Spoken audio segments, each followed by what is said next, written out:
everybody, welcome to the Elseworlds Exchange. I'm Sal.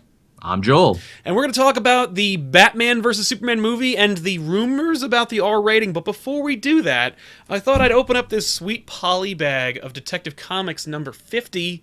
That was, it's got a secret variant cover inside. I don't think it's very secret, but I thought we'd open it up on the show anyway. Because who doesn't love opening poly bags and making people freak out? The fact that unboxing is a genre that has taken the internet by storm, amazes me and pleases me at the same time. It's true. Like, hey, what's in this box? I mean, you know what? Honestly, I think that appeals to us all. What's inside? It does. It's human nature. It's that Mr. Burns, you could trade it all in for the mystery box. The box! What's in it? All right, here we go. And it is the... My video's lagging behind, so I'm actually going to get to see this at the same rate the audience gets. The Raphael Grandpa variant of Batman vs. Superman for Detective Comics number 50. Oh, nice.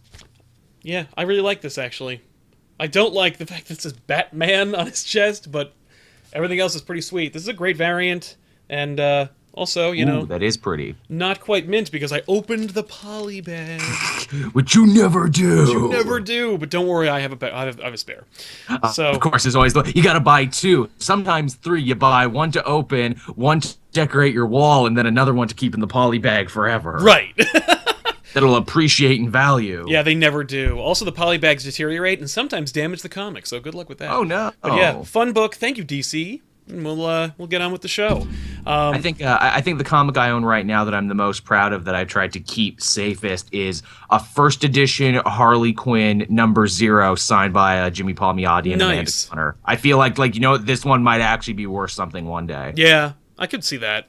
I have a Spider-Man, the first issue of Big Time, signed by Slott, Ramos, and Stan Lee. And I've been keeping that. Nice. It's actually on the shelf, on the on the set. I think those signatures are worth more than that comic, because remember what a timeless character Big Time was? No. The story arc called Big Time, in which Spider-Man became a big shot. Oh, I thought you meant that stupid sidekick character. No. Oh God, he was the worst. Don't you love that we've completely forgotten about that character? Now everyone's like, no, screw that guy. I deliberately forced him out of my mind. He got a mini-series and everyone collectively was like, nope. Yeah, everyone collectively rejected it. Mm-hmm. Good. It's rare that happens, but sometimes, the comic book community hive mind moves in the right way, and we just put our feet in the sand and are like, no, we reject you, Alpha Big Time. Alpha, that's it. Because honestly, Slott did some really cool things. He created some cool characters. He did something new and interesting with Eddie Brock Venom, and did something cool with that. He's an action figure, for God's sake. Yeah. But Alpha sucks. Yeah, Alpha does suck, and I'm not even against Peter Parker having a sidekick that could work in a proper context. Yeah, hell, Daredevil has a sidekick now. There's a lot of sidekickery going on. Yeah, I feel like we might see something like that. Hopefully not Alpha, but we might see a sidekick in Peter Parker's future. I'm surprised they just don't do a Miles in Peter book. I know, but I think people would freak out. I think they'd be like, "Well, this marginalization. So sure, we have the Black Spider-Man, and he's the sidekick to Spider-Man." No, it's a win-lose thing. Honestly, I'm happy with the Miles Morales Spider-Man book the way it is now. That's the thing, is that the Miles Morales Spider-Man book is probably 100% better than the Amazing Spider-Man book right now, so it's I would hate to see it get bogged down. It's, the way they have it now is the way that I've been asking them to do it forever, and that is let Peter Parker grow up, let him be an adult with adult responsibilities, let him run a company and use his brain for good, and let Miles run around New York City and have, high school kid problems and superhero problems. Let him be, for today's kids, what Peter Parker was in the 60s. Yeah, it's funny because it's, anyway, that's another topic. We should talk about that. But I was going to say, they tried to do that with the clone. They're like, look, he's the same character you like, but he's also single and hip. And everyone's like, fuck you, that's not him. That's not my Spider-Man.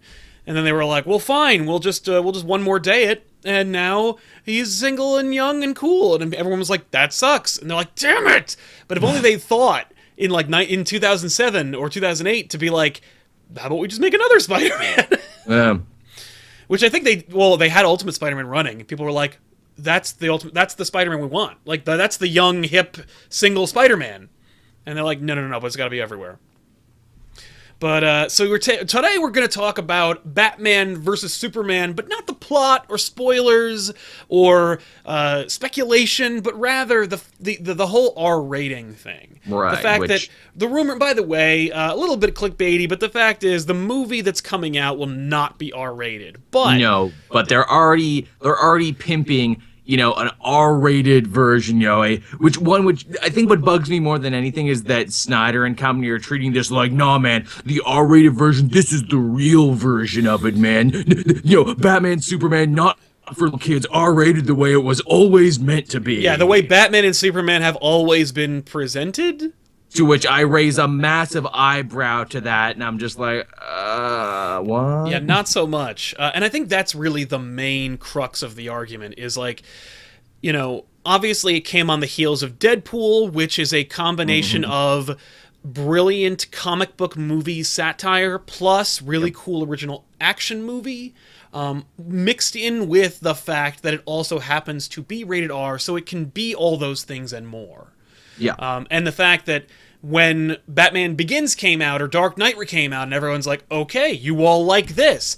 We're investing millions upon millions of dollars into an art form, and we need to have some kind of like certain return. We need to have a return that we know we're going to get, and we can't bank on a name anymore. We can't just say Superman, here it is, because then Superman returns us, and we will get so fucked.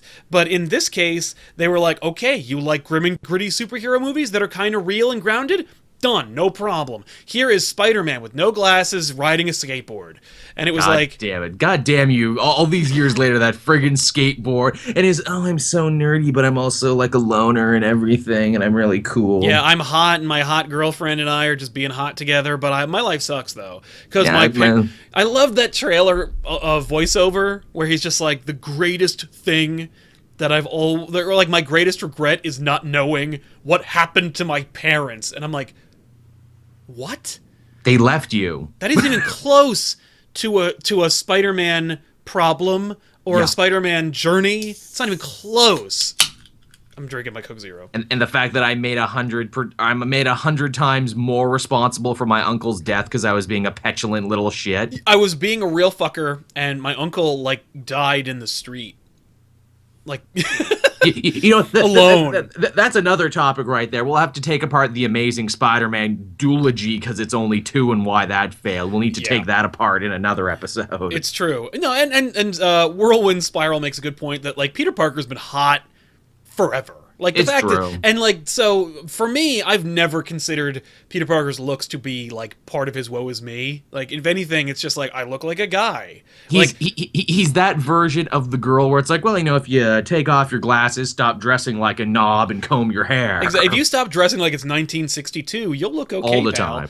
Also, drop those sweaters. But I love my sweater vests. Yeah, for the sweater vest, and then later his college sweaters, where there's just a pattern and just sweater. Look, I wear them too, man. I know, but I'm also not trying to attract a mate anymore. So, but anyway, Nimrod Canada, while we were talking about the chat there, actually had a great one a while ago. I wanted to give him credit for when he said the whole R-rated thing for Batman v Superman. Well, Snyder and company, if the R-rated version is the real version, why should I bother paying to see the standard one in theaters? Right? Even more so, is it not kind of a defeatist attitude to come out and say, yeah, but the R-rated version's the real version, though? That sounds like you're already bracing for the movie to underperform, and this will be your way out excuse going, well, if we got to put out the R-rated version like we wanted to. Yeah, it's definitely an ass covering for them where they're like, no, the real version's coming, just in case you weren't happy about it, because we've heard some negativity. Fact is, I've said this from day one, no trailer needed. You just need the logo of the Superman symbol and the bat symbol behind it, and everyone who would have gone if you released 1,000 trailers would still go if you released 0 trailers. It's a license to print money, that's for sure. It's Batman and Superman on screen together for the first fucking time. How can you go wrong? That is how did it take to 2016 for this to happen? And how have we had 2 Avengers movies with Hawkeye in them? Before Wonder Woman gets a move. We saw Vision and Scarlet Witch before we saw a proper Wonder Woman on the big screen. It's true. We're finally getting it, but it's just for me, it's it's a sure thing. It's a slam dunk. And if they don't dunk it, it's their fault. But I also don't have any doubts. They're going to make it. It's going to make truckloads of money even if critics savage it. Absolutely. No, yeah, even if it's the worst thing, they'll still go. And they'll still make their money. They'll still make their billion, you know. But the R rating thing is, I think, in part a reaction to the Deadpool. Oh, certainly. You know, it's funny. I'm not sure if you read it, but James Gunn wrote an amazing article on this, on the success of Deadpool, and saying, you know, don't be surprised if you see a bunch of other superhero movies trying to follow suit. Man, I'm sure he had no idea that people would be trying to follow suit so quickly between this and the supposed Venom movie, and, you know, X-Force might be R-rated. See, and now, with the X-Men franchises, that makes sense. X-Force R-rated? Totally. Wolverine movie R-rated? Totally. Let that be the R-rated arm of your X-Men franchise. And there are a lot more R-rated superhero movies than people expect. You know, people think this is new, and it's like Blade, the first superhero movie to pull us out of Batman and Robin, was R. V Punisher, for Vendetta. Warzone, Kick-Ass, V for Vendetta, Watchmen, 300, two other previous Snyder joints. Dredd. Oh my god, Dredd is so good. I watched Dredd on Netflix the other day. I watch it pretty much every few months because it's so awesome. And it is. You could throw it on. It feels like it's about a 45-minute long movie. Yeah, it moves at great speed. Yep, and it's just like, oh, cool, we're already here. Sweet. But the question is, okay, they're going to make it R-rated. Or at least, like, look, every Blu-ray release is unrated. Yeah. Like, so you could have any movie that has a PG-13 rating, you could throw in a hardcore sex scene, and no one will be like, what? Because it's a Blu-ray, and and aftermarket, like, media doesn't need to be MPAA rated. You know, like, they just slap on, like, Road Trip unrated. You know, like, no, it's just they left all the deleted scenes in. Yeah, pretty much. You know, that's not unrated. Every Judd Apatow movie. Yeah, every Judd unrated. No, they just didn't bother to submit it to a rating board. And that's why it's like 2-3 hours long, because it's all the stuff that didn't get cut. Well, and it's a Judd Apatow movie, so it's like, well, we needed to cut all of the improv in order to get to the scene that takes place. I know, and that's why I love Judd Apatow, where it's like, dude, you have basically an entire movie on the cutting room floor here. Yeah. But I think that them announcing Batman vs Superman R-rated on Blu-ray it's a marketing stunt. Totally. I think it's also a testing ground. I think they're like, can we get away with this? Will people accept this? Because if people accept a Batman vs Superman R-rated movie, all bets are off. Yeah, oh, totally. I mean, Disney will continue to never make an R-rated Marvel movie. Because they don't have to, because they have mom, dad, and the kids in the palm of their hand. Well, that's the thing. And for me, like, that was always my concern with Disney purchasing Marvel was, are they gonna take out the teeth? Are they gonna pull all the punches? Are they going to make everything just a little too shiny, a little too clean? You need only look at Netflix for your answer. And thankfully, that's the case. We have the Netflix shows which have, with Jessica Jones, we've got legitimately 2 bed-breaking sex scenes. Yeah, literally bed-breaking, you're right. They fucked so hard. that they broke their apartment. Amazing. Kingpin smashing a dude's head into a car door over and over again. That was that moment in Daredevil. I'm like, okay, we're good. Some dude impaling himself on a pipe. Yes, but for me, that's Marvel, and it's the reason why it's Marvel. The reason why Marvel for me is more naturally R-rated is because Marvel is real. Like, Marvel's always taken place in the real world where anything can happen. I think it's why it was so easy for them to make Marvel Max titles. It was so easy for Jessica Jones to integrate into the Marvel Universe because it's not out of the realm of possibility to imagine that the Avengers all fuck each other and that sometimes they have pregnancy scares. Yeah.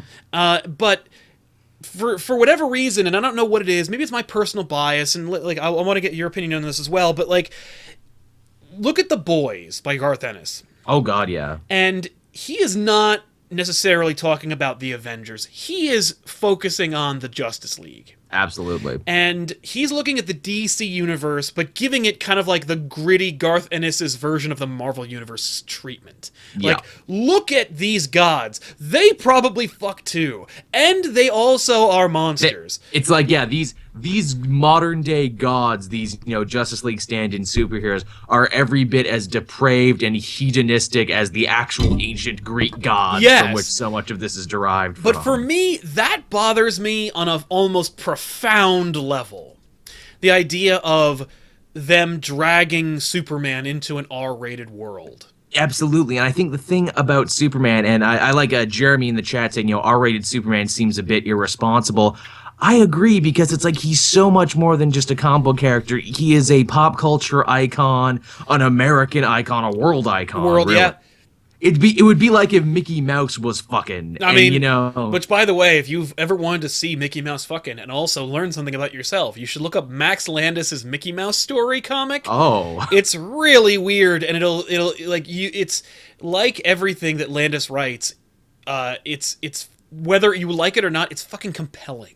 Absolutely. I was also going to say the Air Pirates was another thing when they when a bunch of cartoonists mad at Disney for their copyright things did a dark, grim and gritty sexed up version of Mickey Mouse and light characters. Right.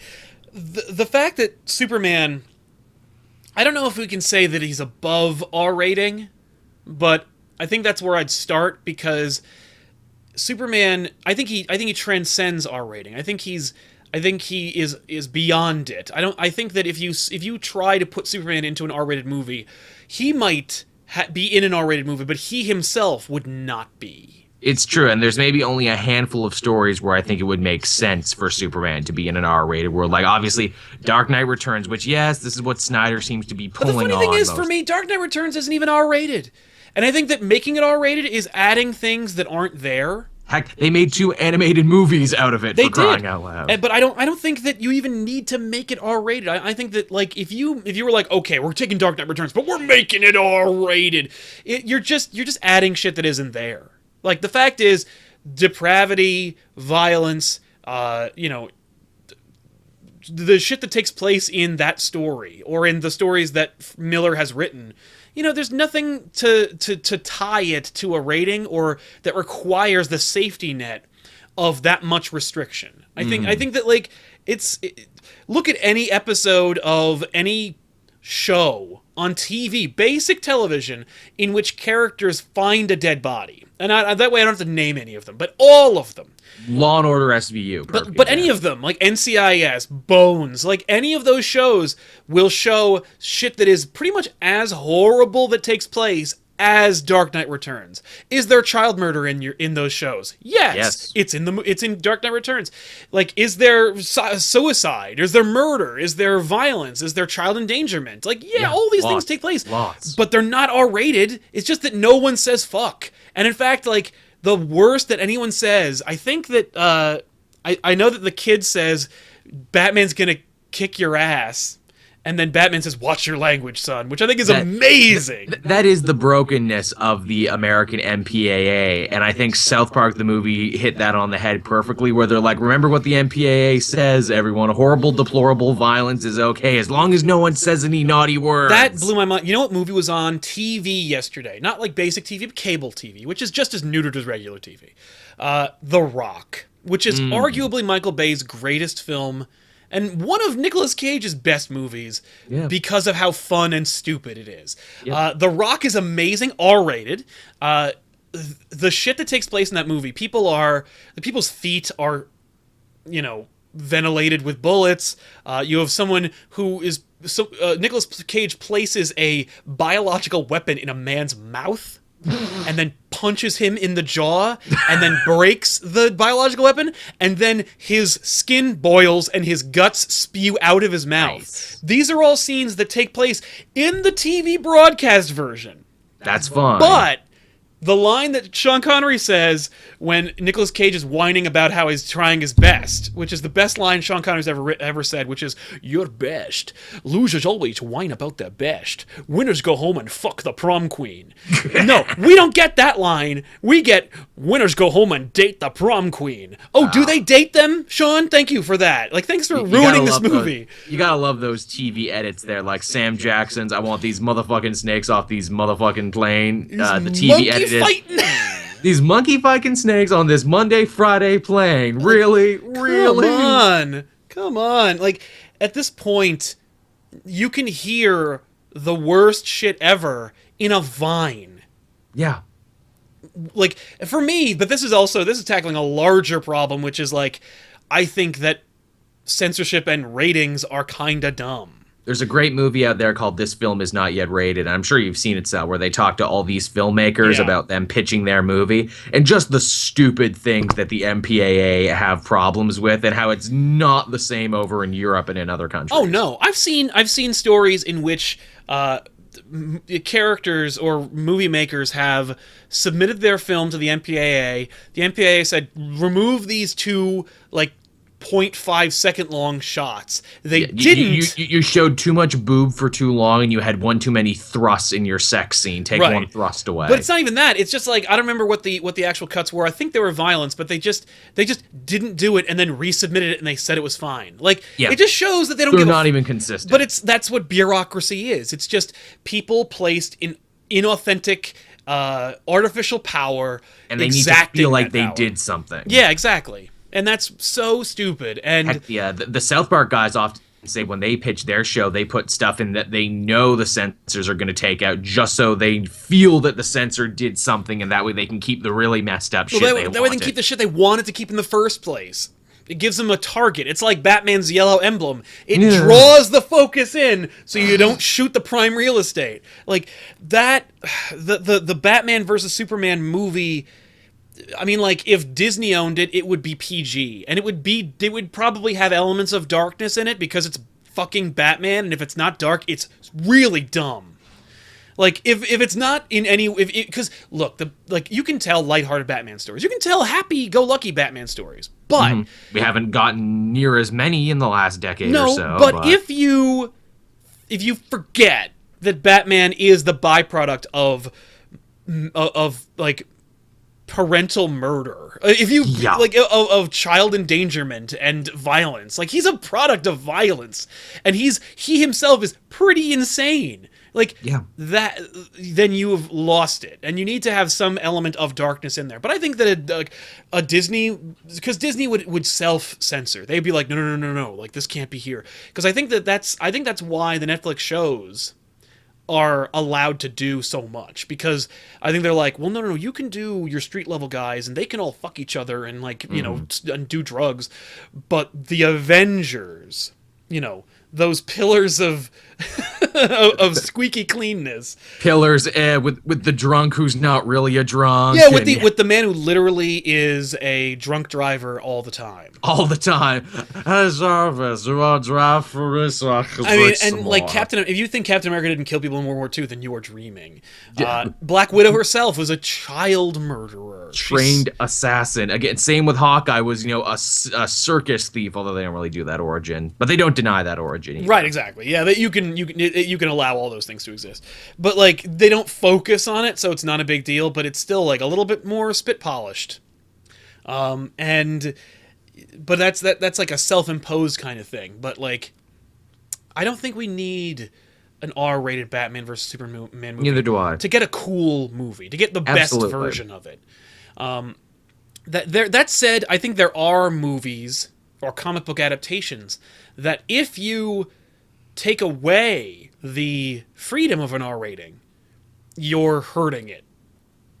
You know, Deadpool, for one, is harmed without the R rating. And even then, I wouldn't have wanted to see a PG version of that movie. I remember there was some controversy about, like, well, my kid can't go see it, so you should make it PG-13. And it's like, your kid isn't even 13, so right off the bat, like, you're being inappropriate. Like, you're taking your kid to... Yeah, and your kid really shouldn't. Yeah. But, like, Deadpool works because it's made by people who wanted to make that movie. Absolutely, and make it the way that it came out. Exactly, and make it the way that it came out. Even though there were restrictions, they cut a lot of stuff out but that was for budgetary reasons. These are reasons that you get. Like, I understand it, but to cut things because, well, that's a little too blue, or that's a little too harsh, or that's a little too real. Like, I mean, come on, Deadpool was the movie where we had our first superhero pegging in a movie. That will be a first forever. Deadpool will forever be able to hold that back. It's true. And what's funny for me? I remember reading about it or hearing about that focus a lot about a week or two after the movie came out. And I remember thinking to myself, oh yeah, that's right, that did take place. And when it happened in the movie, I didn't, and it could be my leftist East Coast Harvard establishment, right? With us up in our ivory towers drinking our Chianti. Yeah, but it didn't affect me, or even I didn't even really. I mean, I noticed because I was like, oh, but I wasn't like. I felt like it's like, all right, well, I didn't feel like it was as big a deal as everyone wanted it to be. No, it absolutely was. I'm like, hey, they're just doing shit that I'm sure every couple tries once in a while. Right? I mean, well, maybe not every couple, but definitely Ted Cruz. But the more fun experimental couples. Hey, what are we gonna exactly. do The people who are out of it and bored and let's try this. Let's spin the wheel. Spin the wheel and see what happens. I don't know. I just feel like. I don't think the movie would have been made poorer if the MPAA was like, you can't have that in there. You're right, Chad. He also had a ring pop up his ass. Good call. I remember that. But there are other movies like Deadpool and longer ago than Deadpool that are also harmed without the safety net of the R rating. And I think like for example, look at Punisher. Yep. When Punisher came out, it was PG-13. Warzone or 2004? 2004. That was PG-13. And I remember thinking to myself, that kind of sucks. And that one even still got away with a decent amount of violence. He stabbed dudes through the mouth and everything. Yeah, all the threw hot water on guys. All the shit he wanted to do pretty much stayed. It's just that, for me, Punisher works when it's like a John McTiernan 80s action movie. And back then, and I hate to use my back then. Back in my day, yeah, when movies were good. Yeah. But back then, they weren't afraid to make it to do something R-rated. They weren't afraid to not make money. Or at least it felt that way. You know what I mean? Like look at all the movies that people nowadays idolize and romanticize that are, by the way, do those idolizations. Like Terminator, Terminator 2, Aliens, Godfather, all these movies that people love and revere and are awesome and are classics and inform how we make these kinds of movies. Like, you can't make action movies without some of these influences. Die Hard, Predator, Lethal Weapon. Oh, yeah. These movies inform how we show you our action heroes. And without the R rating, without the safety net, it just feels a little inauthentic. It feels a little like they've been neutered a little bit, or their teeth have been removed. And while I think that works for action movies, and I think we need to return to that. Dredd, for example, R-rated, so great, everybody loves it, even though it made like $4 fucking. We should also talk about that at some point too. Why did Deadpool succeed so hard, where stuff like Dredd and Punisher Warzone and Kick-Ass and all these other ones failed? I don't know why. I feel like it's just because of the property. I think that it was more accessible. Yeah, I think Deadpool's just more aware, like it was just more out there. I think that Deadpool is a mainstream character. Dredd just isn't. It was something that hadn't seen before, where at the Punisher, you're like, oh, another action revenge movie. And that's the thing. Punisher is just any bad Charlie Bronson movie with a graphic t-shirt. It's true, and you know what? It's like every year a great revenge movie comes out, and you're like, man, that was a Punisher story. If only they slapped a skull on it. That Keanu Reeves one, John Wick. I'm like, man, So great. If they put a skull on Keanu Reeves, that would have been the best Punisher movie ever. Man, The Brave one, if they slapped a skull on that woman, this would have been the best Punisher movie. Oh my god, that's true. Friggin' Death Sentence with Kevin Bacon. Man, if they had only slapped a skull on him, this would have been an amazing Punisher movie. It's funny, the chat's blowing up by saying it was all the marketing. No, it wasn't. You liked the marketing. The marketing was successful, but the marketing isn't the reason why Deadpool beat Dredd. Okay? That's an easy answer. It's a safe answer. It's an obvious answer. But that's not the answer. The answer... The marketing was as cheap as ultimately the movie was. The only difference was Ryan Reynolds gave a crap and went in there and actually did a bunch of it himself. Yeah, it had a lot to do with the color of the character. It had a lot to do with the accessibility of the character. It had a lot to do with the fact that the star was a star and not Éomer from Lord of the Rings. It had a lot to do with the fact that Deadpool's just simply more accessible to Americans and to the world at large than fucking Judge Dredd. It had a lot to do with a lot of factors, and the marketing is one cog in a very intricate and complicated machine. The fact that it ultimately didn't have much competition going up against it when it did come out. It's like fucking when Star Wars came out on Christmas, and I remember saying, since Avatar, or since Titanic, because James Cameron's like, people go to see the movies on Christmas, I'm going to release a summer blockbuster on Christmas, and lo and behold, it was the #1 fucking movie of the year, because nobody releases summer blockbusters on Christmas.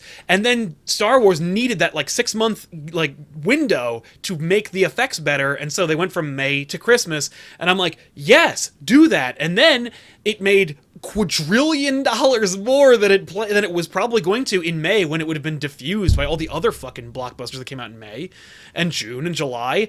And as such, now you'll see a Star Wars movie every Christmas until you die. Until you die. And it's amazing and I'm so happy for it, because I love Star Wars. Me too. And I really don't like Avatar. And I'm so glad to see that somebody that I like, who has a property that I'm excited by, took James Cameron, a man who I used to respect, who used to make movies that I really like,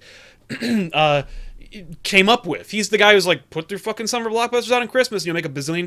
By the way, if you ever watch the Star Wars Phantom Menace review, you'll notice that the Red Letter Media guys talk about how Titanic was originally going to be a summer blockbuster. But they moved it. And then, lo and behold, there worked. But yeah, anyway, bleh. The real question is okay, so they're making Batman vs. Superman R-rated for the Blu-ray. My question to you is... And maybe an extra theatrical engagement they were talking about, which makes me think that's another cover our ass if we didn't make the money we wanted to, because that can help us shore up the numbers. DC and Warner Brothers do that a lot. They're like, oh, well, here's an extra engagement so it can add to our overall gross later on. I don't think that really works. They try it, though. They did it with Dark Knight Rises. They did it with Man of Steel. They did it with The Hobbit. Remember the R-rated Hobbit? That's right. I forgot about that. I didn't see it. Why? Because, A, fuck The Hobbit. Those movies are awful. I enjoyed the first one and parts of the second one and saw the third one in theaters, then never again. I did not see the last two in theaters. I saw the first one in theaters and was like, oh, never mind. But they were like, yeah, The Hobbit, R-rated, because there's a lot of blood in it. Feels more like a stunt to me. I don't think you can make that movie R-rated. Yeah. Nobody says fuck, because fuck doesn't exist in Middle Earth. But imagine if it did. Is there any fucking in the movie? No. Well, then then no, because there's no amount of blood. And I mean, would you want to see Hobbit sex? I mean, really? No. Some people would. I mean, listen, there's an audience. That's for a fetish, and I totally get it. And you know what? More power to you, man. But those two elements are the reason why movies are rated R. There's literally bloodbaths in PG-13 movies. I mean, look at how the slasher movie genre has been destroyed by the desperate clutching at dollars, because we need teens to go see it, and we can't make a good R-rated teen slaughterfest because our target demo won't get to go see it. Yeah, and they've been it's funny because I feel like they've been doing God's work. It's almost like the porno industry doing our work for us. Like when the porno industry is like, F you HD DVD, it's Blu-ray all the way, and we got that, and porn's always usually on the right side of history. Google it. It's true. Whatever, it's what they say in Tropic Thunder. Whatever the porn industry picks will ultimately become the number one format. They picked beta, they picked VHS, they picked Blu-ray over HD DVD, and because they make more DVDs than anybody. By the way, beta is a better format than VHS. It was higher quality. It was much better looking. You were able, but the problem was it was huge. It was more expensive. And there you go. You had to rent the player most of the time. Yeah, but well, you had to rent VCRs back in the day. Yeah, kids. Back in the day, we had to actually rent our players sometimes if you didn't have enough to actually own your own. You were doing well. You were upper crusty if you owned your own VCR. It's true. Yeah, and you had to erase tapes. So anyway, but the point being, actually, what was the point? It was about porn being on the right side of doing God's work. Doing God's work. Yes. The horror industry or the horror movie industry is doing God's work because they are the guys who are like, well, we got this movie that's literally an R-rated movie. Like we got Halloween, or we got like Friday the 13th, or we got some other movie that's just like. It's a premise in which teenagers go fuck and a guy in a mask murders them. That's an R-rated concept, or at least it's a scary one. Yeah. It involves two things, fucking and blood. Those are things that are staples of R-rated movies. And also cursing, maybe. And some drug use. Yeah, and some drug use. You can show drug use as long as it's just the marijuana. And anything harder than that. And in PG-13, you're allowed one fuck. Yeah, only one.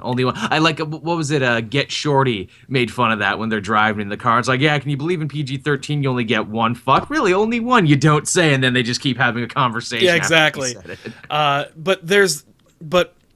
Because the horror movie industry is like, we got to make the Benjamins, and the R-rated brand is death to apparently movies, which obviously has been proven incorrect. Yeah, it's funny you should say that because, to bring it back to superhero movies, I'll let you finish, but I just didn't want to lose this thought. We don't hear a lot of fucks in superhero movies. There's only one I can think of, and it was in a PG-13 movie. That was X-Men First Class, when Wolverine says, fuck off. Yeah, go fuck yourselves. And it's beautiful, because if any comic character should be allowed to swear, it's Wolverine. Absolutely. There's only a handful where it's acceptable, and Wolverine saying, go fuck yourself. Yep, there you go. I don't remember which comic book creator it was, but they said they took their kid to see X-Men First Class, and the only thing they remembered about it was that Wolverine said fuck. Was like, Wolverine said the F word. That's all I remember about X-Men First Class. And I'm like, that was the best part of X-Men First Class. Yeah, I liked X-Men First Class. I liked it too, but that's the best part of it. It is the best part. Although I like the coin scene. That's pretty good, but too. in any case... move the coin. Move it. Yeah, I'll move it, all right. Yeah. Also, that hilarious scene where Michael Fassbender Magneto kills the Nazis, and it came right on the heels of Michael Fassbender killing Nazis in Inglourious Bastards. And I know, right? What are the odds of that? Yeah, all that movie did was make me want to go watch Inglourious Bastards again. It's like he got typecast or something as a badass Nazi killer. You know what? I'd watch 2 movies of starring Michael Fassbender killing Nazis. 2 more movies. But the horror movie makers are like, all right, we got this R-rated property. We have to make it PG-13. So they have a vested interest in pushing the envelope as far as they can. And as such, I think that they're kind of like the unsung pioneers of the PG-13 rating and making it, blurring the lines between PG-13 and R, going like, it's true, because you get away with way more now in PG-13 than you used to in the 80s. Well, and it's funny because in the 80s you used to get away with a lot more because there used to be like only a couple of ratings. It was Steven Spielberg that invented the PG-13 rating for Temple of Doom. Yep. Because they were like, this is too extreme. Because monkey brains and Kali Ma. Yeah, and it's amazing that's the case because I've watched a lot of 80s movies that are PG, and nowadays you can't even watch them on television. They're so fucked. They're so crap. Like, they're so cut by these people who don't even know what's happening. Like, Marty McFly has a lot more language in it in Back to the Future than any Avengers movie. It's true. It's unbelievable. There's more TNA in Karate Kid than there is in any Avengers movie. Yeah. Like, it's unbelievable. But I digress. The point being, I think that, Batman vs Superman being R-rated.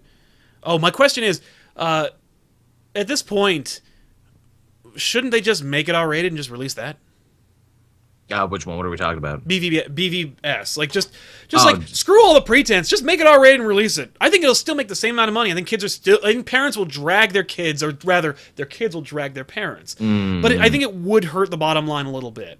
There's something a little icky about it as far as I'm concerned. Call me old-fashioned, call me a fuddy-duddy if you must, but I don't know. Like you said, Superman in an R-rated world just feels icky to me. This Man of Steel Superman lives in an R-rated world. It's true, you're right, but then again, would an R-rated Batman-Superman movie be any weirder next to a universe where Superman kills people? I don't think so. Right, I think you've already crossed that line that you're never going to come back from. Yeah, if anyone at the MPAA lived on the East Coast, they might have had a few different decisions about what to cut from Man of Steel. Yeah. But the fact is, like, I agree entirely that Superman probably just shouldn't be rated R, and I don't think there should be a mandate. I don't think there should be, like, a thing. You know what I mean? Like where Disney was like, by the way, Marvel zombies, you can have them, but there's no more Marvel zombie Spider-Man. He can't be a zombie anymore. And it's like, yeah, Kirkman, that was the pitch. Like, Kirkman was like, no, Spider-Man eats Aunt May and Mary Jane.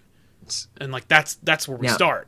Now here's the fear moving forward, and again because James Gunn talked about this in his article, and you should all hunt it down if you want because it's really interesting. He talks about this opening the floodgates for R-rated comic book movies, and as we mentioned before, Marvel has no intention of going R-rated. Why should they? They make all the money anyway. It's true. Do you think if we do see like an R-rated comic movie arms race and this becomes the new it thing right now, it's like, not for kids anymore, not for grandpas and, moms, this is cool. Do you think we will see the superhero movies go the same way we saw the comics go in the 90s? And do you think that will ultimately hurt the movies? Do you think the ass will fall out of the pyramid if you can't start refreshing with kids to come see it? I don't know. I think that the idea of rebranding your superheroes to make it be more kid-friendly is a myth. I think that kids buy whatever is available to them. Like, I remember being a kid and buying comic books and there being no rating system. Right. Except for the fucking Comics Code Authority, which was bullshit. Anyway, it isn't even a thing anymore. But even then, I bought Spawn and the Max and all the Image catalog, and like there was a lot of crazy shit in there that was hardcore. But Marvel was trying to catch up, and so is DC in that case. I mean, look at Vertigo. Look at the Vertigo line. They practically invented the hardcore superhero based on Constantine and Swamp Thing and all of Alan Moore's influence. Like, there's a lot of R-rated shit that's in the...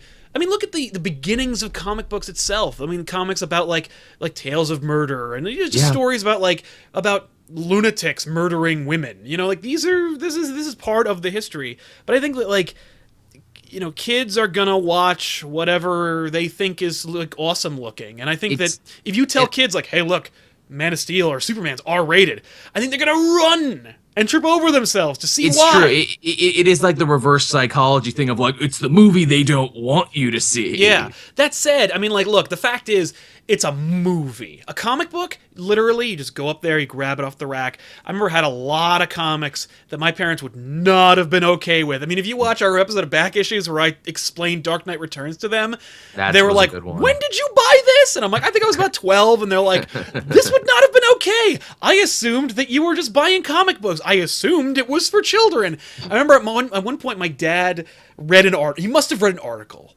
because he didn't give a shit about comic books at all. He didn't want to know about him. He didn't want to hear about him. He didn't want to talk about him.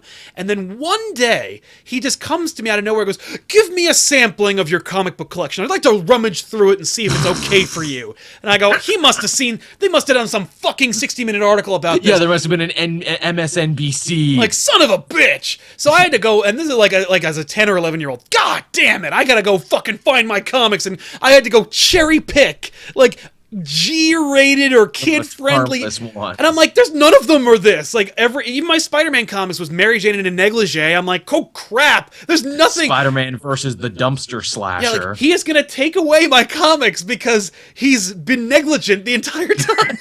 And sure enough, like I gave him I grabbed books that I didn't care about. I grabbed like an Iron Man book, and I grabbed like an Avengers book. 'Cause I didn't like Avengers back then, and like I was books where he's like, this is not acceptable, and I'm like, okay, Dad, I will never buy another Iron Man book as long as I live.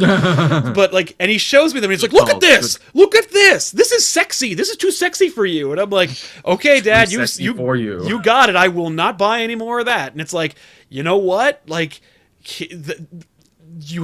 it's worse now. You have the internet. Like, the only thing it's a totally different argument, because the bottom line is Batman vs Superman. The only reason why, for me, they're going to make it R-rated, or why they're going to release an R-rated version, is because money.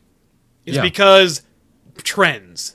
Oh, it's a ploy. It's a total marketing ploy. And I think, just to reel it back to what I said there about, you know, the 90s grim and gritty boom kind of leading to the fall of the comic industry, as we now know historically. If anything, I think would save it is the fact that part of comics going grim and gritty meant that they, you know, went out of the grocery store and the gas station and the drugstore and went into special comic shops of their own. Yeah.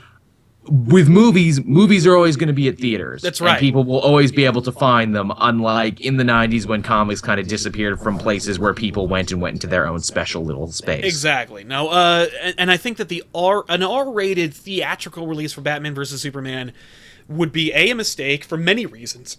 And I mean, it's already a novelty. It's like, it's not like it's the only version we're putting out. We're putting out the version that everyone's going to see, and we're also putting out this novelty version. Well, and that's the thing. I was just saying, like, if they were like, no, let's go full Deadpool and just fuck everyone's expectations. And be like, no, Batman vs. Superman, or, like, I think that it would hurt them financially just because it's not like they can just Google it and download it. They have to go to a building with someone who drove them there, and then get past the man at the gate who will stop them based on how high their voice is.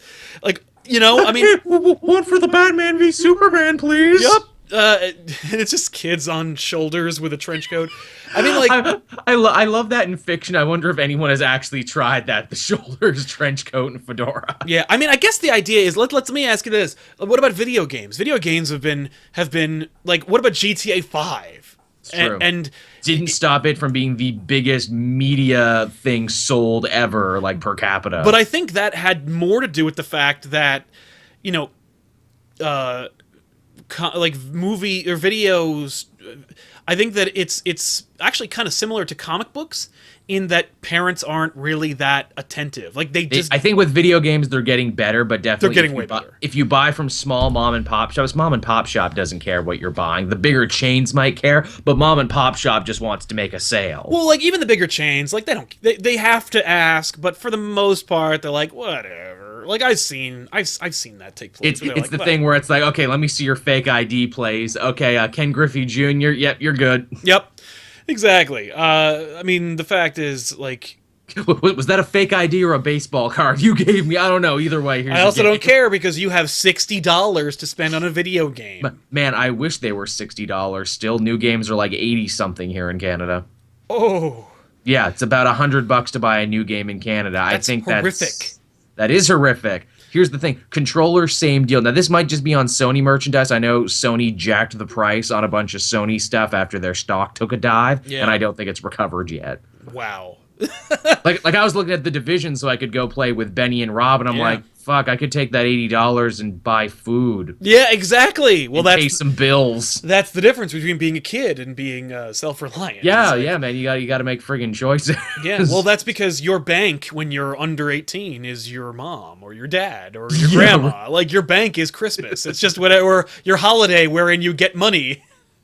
You just go and get it, and then you save up however much you have. It's just, I feel like it's annoying to me because it's the right lesson for the wrong reasons. The Deadpool R-rated phenomenon. You hit it right on the head. Everyone taking away the wrong lesson from it. Yeah, because I want more R ratings across the board because I want my movies. I want the next Punisher Warzone and the next Dread to be successful and launch series. Like there's so much attached to it, but I like just as a cinema goer, as a artist, as a fan of art itself, I want my art to be uncensored. I want my art to be organic and pure, or as pure as it can be. It's a movie, so it's made by 1,000 people. It's not going to be 100% pure. And movie making is a business. And it's amazing that any movie is made based on how much effort and how much shit goes into it, and how many millions of notes from producers and producers' assistants and higher ups, and just to get brand coordinators, just to get someone's vision. You know, it's like if someone says like, "Oh, the vision of so and so," it's 1,000 visions that are all focused through a prism, and then you get this thing. And I'm sure as a filmmaker, you've heard, you write one movie, you film another movie, you edit a third, and release a fourth. I mean, the fact is, like, it depends on how it's made and where the money came from, and like, for example, look at Kevin Smith, that guy. Who is an idol of mine. I love that guy, despite the fact that I haven't loved the last 4 movies he's made. Yeah. I'm in the same boat. He makes movies, and say what you will about him, I get it. Like, no one needs to bomb the comments or the chat section to say Tusk sucks. Like, he made but we get it. Like, but he made that movie. Like, that vision is his vision. And no one stepped in to stop him. No one stopped him. He got no notes from anybody. I was one of the few people who wrote #WalrusNo. There you go. I was like, don't do this. Animated. Like, pay the guy who does the cartoons and do that. Like, but don't make a movie. I love two people were saying like, oh, he made a movie out of something that he was joking around on his podcast. Sal and I joke about lots of stuff on our podcast, but we don't have the wherewithal to go turn it into and you know a what? movie. Like, I'll be honest, like, he doesn't really have the kind of resources that we assume that he does. Like, in order to get the money for that, he's got to go, he's got to work. Like, he's got to, like, convince people and work real hard to get that money. Yep. But at the end of the day, when he made that movie, that's his fucking movie. Like, unlike an Avengers movie or Batman vs Superman, where a lot of fucking There's a million hands on a lot of checks have to be marked before you can make that movie get greenlit. He's like, I want to write a fucking weird ass like body horror movie about a walrus, about a stoner about a stoner in Canada turning into a walrus. And it's like, you know what, here you go. And that's one vision. And you know what, like, there's another independent movie that was made from one person's vision, but it also required like 1,000 people to do something to focus it, and that's fucking Star Wars. Yeah. Like, and I don't mean Star Wars the originals. I mean Phantom Menace, Attack of the Clones, and Revenge of the Sith. Those are George Lucas's visions. That's what one person he made them exactly the way he wanted exactly to. The way he wanted wanted he shouldn't have. Yep, and we got it, man. And whether you like it or not, like, that's art. Like, and so that's why I say, like, when you see a movie that you like when it's legitimately released, like, you go see a movie and you're like, oh shit, like, Road to Perdition's really good, I don't know why I picked that. I think it's an R-rated superhero or comic book movie. It is a comic movie. I mean, I guess too. So is A History of Violence. It is. So is what's the other one? 30 Days of Night. 30 Days of Night, yeah. See, the ones people always forget. 30 Days of Night could have been awesome and was just not. I watched it once and enjoyed it. I think I watched it on like a plane. And I'm like, that was good plane viewing. I saw it in theaters. Oh, wow. I laughed my ass off halfway through the movie because like, it's really cool. They do so many really awesome things with those fucking vampires when you don't see them. And like where they do this really sweet editing with just the vampire, where like remember the vampire chasing the truck, and you only see it in silhouette, and they cut him so like he's here and then he's here and then he's here, but the truck is still moving in real time. But like it's their way of illustrating that he's fucking fast or otherworldly, and that shit was mind blowing. Then they all meet in the middle of town in their coats. Yep. And their silly outfits. And they from speak Victorian era. And they speak their dumbass moon language. No God. And you go, no God. And then of course they're like, we've been planning this for centuries, and they slaughter everyone within about 12 hours. And spill their blood everywhere. They drink the blood. They're there to eat them, and they just it's like being a star. It's like starving, right? Like you're literally, your body is decaying from starvation, and then you are given a platter of food, and then you just rip it apart, and just occasionally some of it gets in your mouth. Everywhere. Like, that is not the same fucking thing. What? Like the Cookie Monster. Like they just blah blah blah blah blah. Like he maybe a third of that cookie got in there. Come on, Cookie Monster, you're not fooling us. We know you're not actually eating those. You're just breaking them. You're just breaking them. But you know what? That shit works. That's theater of the mind, my friend. But anyway, it is. Jim Henson was a master. He was a master. Batman versus Superman is not going to be R-rated. It's coming out PG-13, like pretty much every DC movie until the end of time. It will be PG-13.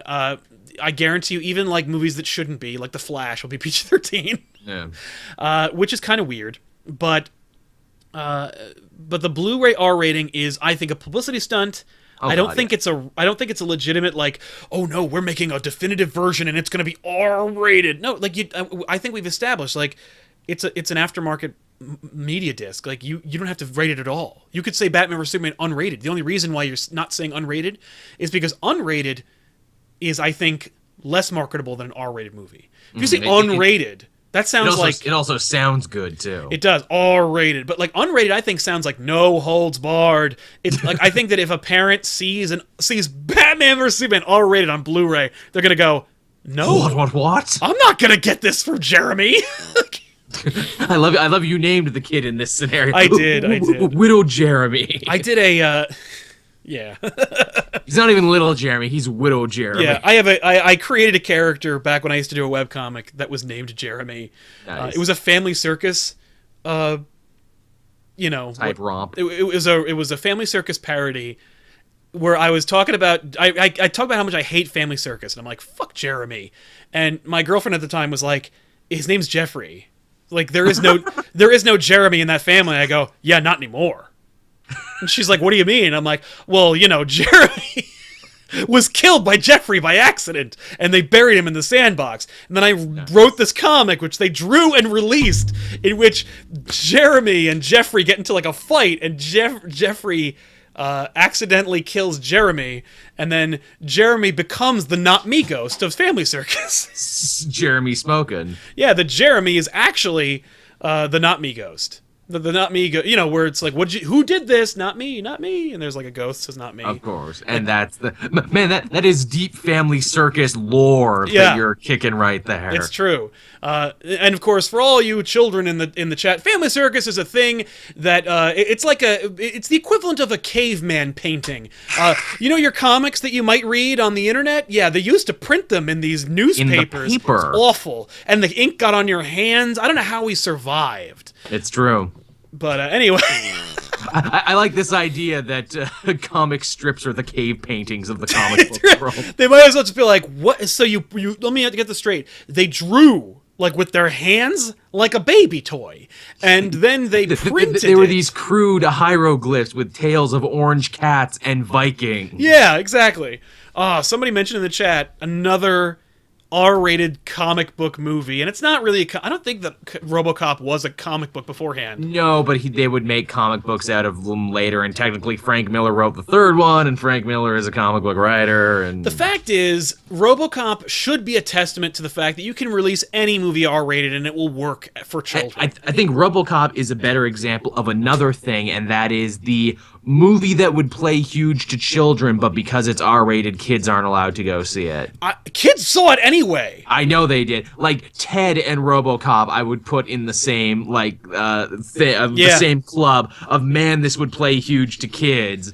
Only kids can't see it. Only they can't see it. And you know what's funny? RoboCop might be the worst superhero ever. Like I remember growing up hating RoboCop because I wanted my superheroes to be powerful and effective. And RoboCop which RoboCop is not. RoboCop fails every single time that he is facing adversity. Every time. First Murphy fights those guys and they kill him. Then fights the dad from that 70s show and gets shot. He's amazing. Everyone in that movie is amazing. Yeah, they are. I appreciate that movie on every single level now because it's a parody. But RoboCop sucks. It is. He sucks. He is destroyed, dismantled, defeated every single time. And then at the end, the only reason that's part of the joke about how limp and ineffectual, the American police system is. And then at the end, the only reason why he succeeds is because the boss fires the other guy, which, by the way, amazing. I love that moment. That's a great moment, and it also speaks bigger to the fact that in this future, the bad guys have already won and will continue to win. That's right. I love that. That's the dark undercurrent of RoboCop 1 and why it's so genius. It was never about saving the world. The world was already doomed. The bad guys had won already. Yep. I love watching that movie with Tiffany for the first time, and she's like, we're like 30 minutes in, and she's like, this sucks. And then we get all the way to the end, and he goes, what's your name, son? Murphy. Ba, ba, ba. That's the end. She goes, that's it. God damn it! Also, way to, prophetically predict the future of Detroit in one movie. That wasn't even the future. That was the present Detroit. That was the present of Detroit. That was Detroit. They're just no bones about it. This is Detroit.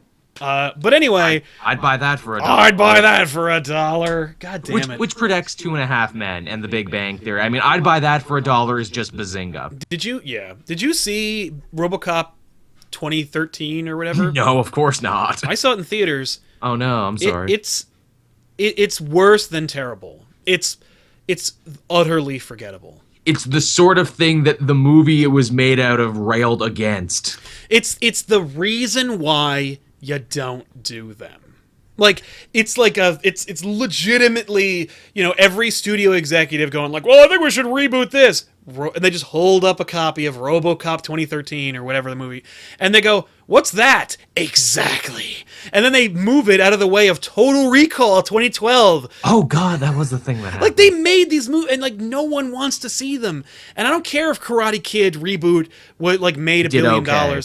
It's fucking garbage, and not even close to the original Karate Kid. What I fear, and I keep hearing news about this every so often, is when they remake two movies I love and are going to destroy it, when they eventually go about remaking Highlander and go about remaking The Crow, which is a terrible idea because it's like, have you seen all The Crow and Highlander have you sequels? Seen any Highlander movie or show? That's not the first one. Yeah, the first one isn't even that great. It's more of a joke.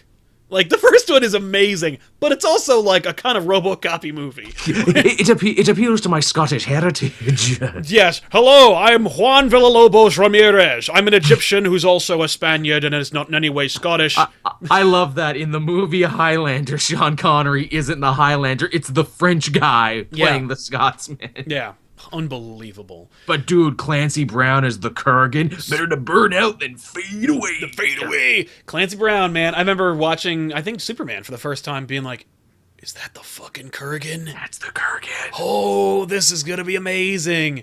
Yeah. Anyway, I want to see the proliferation of the R-rated movie re-enter the zeitgeist, but I'm wary of the reasons why it will. Absolutely. And they're going to do it for all the wrong reasons. Because here's the reason why I don't like it. It's because Highlander's another one. I think it was R-rated as well. Lots of yes, it was. And so was The Crow. Fucking and killing and swords and shit. It was amazing. It's a whole movie based around decapitation. Not only that, the show was R-rated.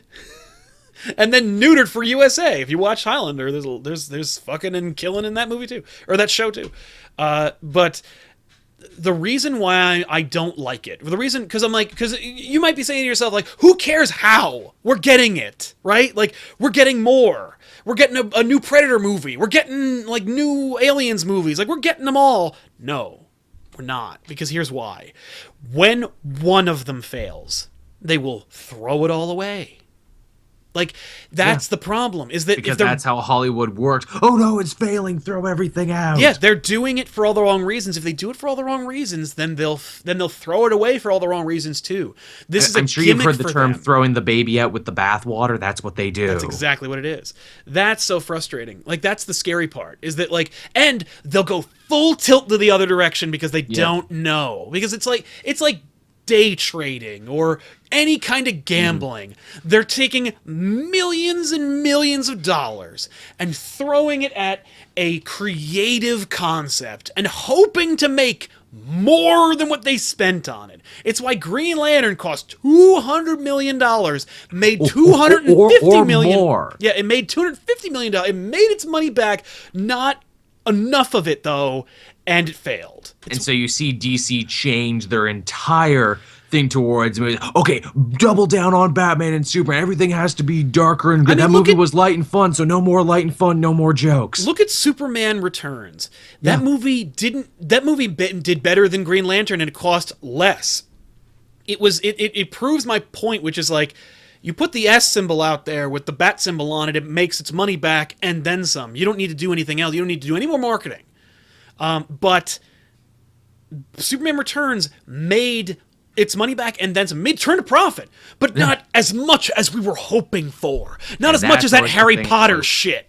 Yeah. It's like, at what point do you have enough? Never enough. Right? Like, at what point are you satisfied? It's like, yeah, it's like that stupid social media thing where it's like, yeah, well, 1 billion is okay, but you know what's really cool? 100 billion. You know what I mean? Like, at what point are you satisfied? Like, when does your greed, reach its limit? And the fact is, that's what greed is. It doesn't have a limit. So, if Batman versus Superman, first of all, here's predictions now. Because we're ending the show. Good. Batman vs. Superman will do crazy business. Oh, of course it will. In the theatrical run. But not as good as they want it to, I don't think. I think it will. I think it will do. Yeah. If it doesn't make $1 billion in the first couple of days, if it doesn't do Star Wars money, then they will be disappointed. I think a lot of people have made up their minds already about it, honestly. I think they have, but here's the thing. If that, they'll go see it anyway. Here's the thing. Ghostbusters released one of the worst trailers I've ever seen for a movie of my life.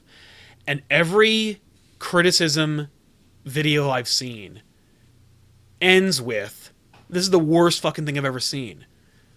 It sucks, I'm going to go see it anyway. And go fuck yourself. This is fantastic. This is Fan-Forstic all over again. Like, don't go see it if you don't think it's going to be good. And then wait and see it either at a matinee or later or on Blu-ray. I mean, Sal and I have the ultimate cop-out to this because, we work in the industry, so we need to go see it for work so we can write it off on our taxes later. Oh, no, it's true. But I didn't. No, I did not see Fan-Forstic because I didn't want to see it. You were a man of your conviction. Like, you stuck to your guns. You know what? And sometimes my predictions come out right, where I was like, this movie's going to fucking fail anyway. I won't need to see it to be relevant. Need to be up on it, to talk about it. And sure enough, but no, Batman vs. Superman, if I didn't see it, I'd be an idiot. And by the way, the reason why that is because I'll be at WonderCon on the weekend of the 23rd or 25th. So on Saturday, come look for me at WonderCon on the floor. But before that, Thursday... You guys all get to see a special screening, you lucky songs. Thursday, I'm going to see a special screening at Disneyland. So that's going to be really exciting. So if I didn't see it, I was like, no, I don't agree with this. I'm not going to go. Like, I would be a dumbass. In fairness, I got invited out to it, but I can't go to LA. Oh. That's the thing. Like, I want to see it though. Like, I was really sour on it after Man of Steel, but and the first trailer for BVS, I was like, meh. Yeah. The second trailer is great, and if it does as well as if it does well to if it looks like it's going to apologize for all the shit I don't like about Man of Steel. I don't think Snyder's the apologizing type. He'll backhandedly apologize. It's like, okay, fine. Here's a Superman who's more hopeful, I guess. I think he is going to do that. I think he is going to apologize in his own way. The bit that got me is all those anti-Superman protesters who look to be tools of Lex Luthor. I'm like, is that what you're saying about people who didn't like your movie, Zack Snyder? They're all tools of evil Lex Luthor. Nice, nice. Yeah. Way to be classy, dude. Yeah, I agree. Well, Zack Snyder is a pinnacle of integrity. I thought you were going to say it was a pillar of the community, Zack Snyder, a pillar of the community. Yeah, pillar of the community, Zack Snyder. Actually, the chat had a funny one there, too, where it's like, why can't Joel go to L.A.? Oh, Joel has warrants. Joel has an ankle bracelet. That's right. If Joel leaves, his leg will explode. Yeah, you didn't know I was in the Suicide Squad. I got a thing on me if I go too far. If he leaves Canada, he's a national treasure. And if he leaves Canada, they will riot and kill him. The chat had another good one too about Suicide Squad, saying, I bet DC Warner Brothers are kicking themselves after the success of Deadpool that now they're going to have to release a PG-13 Suicide Squad. A movie where I'm like, yes, it should be. And yes, I would be fine with an R-rated Suicide Squad. That's one that I would never have argued against it, in the first place. I like what it looks like. I like the trailer. I like the whole bullshit. I don't like General Joker, aesthetic, but I don't like Joker, but I am clearly in the minority, and I understand. Okay, everybody? So I will just keep my fucking opinions to my goddamn self. But that said... I could go either way on it. No.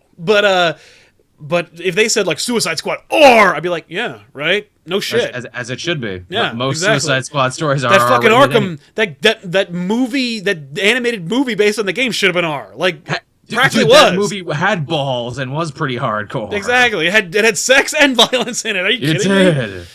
So, yeah. Anyway, that's it. Joel, final thoughts on the BVS release / controversy about the R rating Blu-ray. Will you buy it? I think a lot of it is manufactured, and I can't remember the last time I actually bought a DVD. I like buying DVDs. Like, I like having them. I think that's an old person thing. You know, I used to be that way too, but I'm just like, you know, got digitals. Do they have commentaries on them, and can I find the deleted scenes elsewhere? Awesome. That's funny. I used to be a commentary whore. Like, I loved. Me too. I still am. I used to be, but then I got burned on a couple of them where they're like, they didn't learn. You didn't, because I like to make movies too, and I like to like learn how movies are made.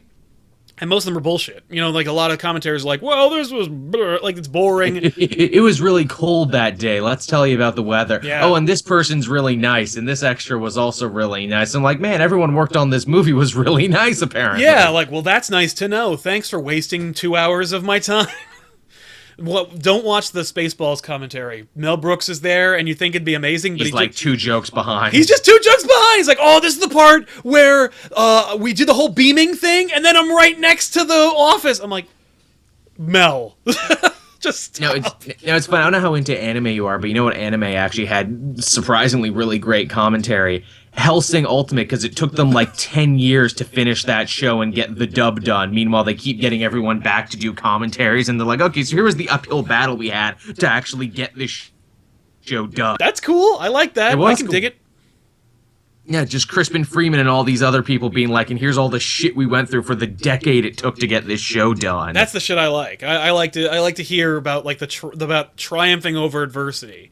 Especially when it comes to movies, because that's literally every movie you make is an uphill battle. Repo the Genetic Opera with Darren Lynn Bousman, the Saw guy, him making his little rock opera movie that he wanted to make forever. He constantly talks about, okay, and so this, when I was supposed to be doing Saw 4, I snuck off and filmed this in the studio before anyone caught me. Yeah.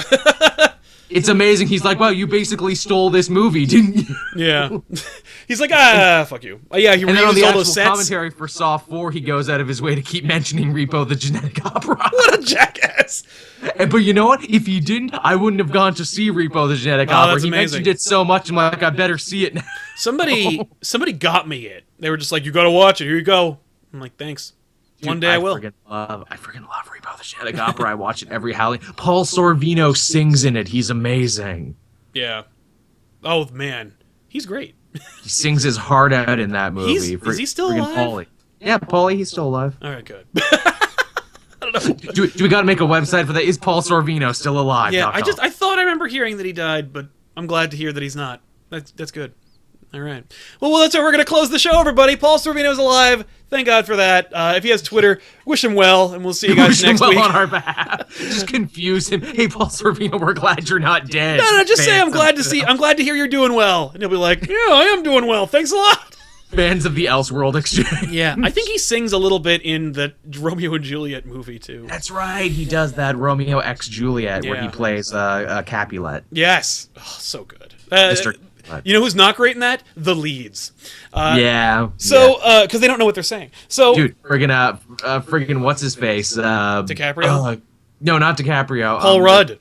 No, the guy who played Tybalt. Friggin' John Leguizamo. John Leguizamo, man. He's giving her in that movie. He's giving her hard. Yeah, that's John Leguizamo gives 110%. Dude ate maggots in Spawn. Ate them. Literally consumed maggots. John Leguizamo is an underrated performer because even in the bad movies he's in, he treats it like it's his goddamn Oscar. He really does. His Oscar pick. He's like Matthew McConaughey in Reign of Fire. Yes. Where he's just like, oh my God, this movie speaks to me.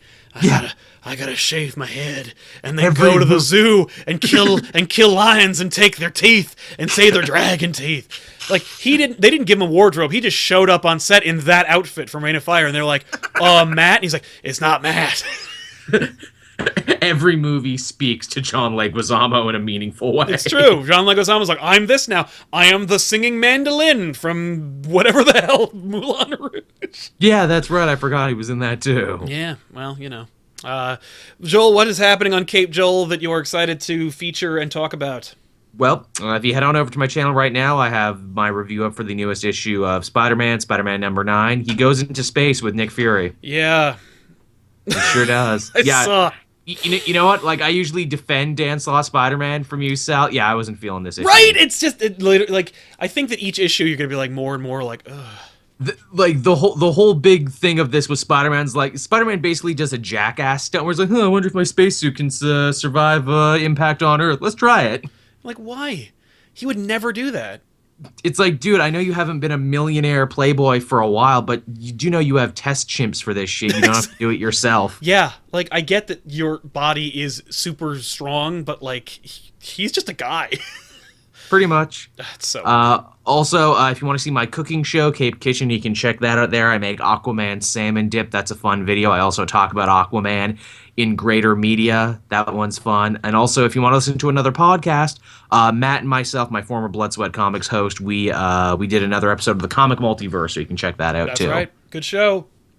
Check it out, gang. Over here on Comic Pop, in the next hour or so, we're going to be releasing the next episode of Back Issues, in which we'll be discussing Superman Unchained. I'm excited for that because I read the first 4 issues of that, then stopped because it had a huge gap in between releases. Then I never came back. It's unbelievable.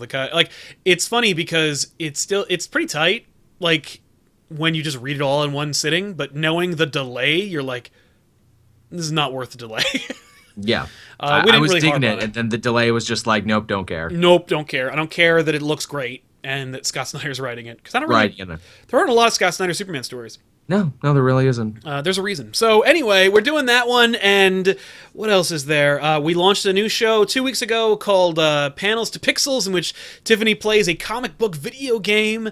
Also involving Aquaman, interestingly. This week's was Aquaman Battle for Atlantis. Don't worry, it's not a full playthrough. These are just like the highlights and talking about some comic trivia as well. The week before that was Punisher for the NES. Next week, who knows what it's going to be. I'm excited to see it. Also, she shares the hosting duties with one member of the comic pop team, so you know. Anyway, I guess that's it. So we'll see you guys next week with an all-new episode of Elseworlds Exchange. Thanks so much for watching, and don't forget to check out Cape Joel in the description box below this video. We'll see you guys next week. Thanks a lot. Bye. Bye-bye.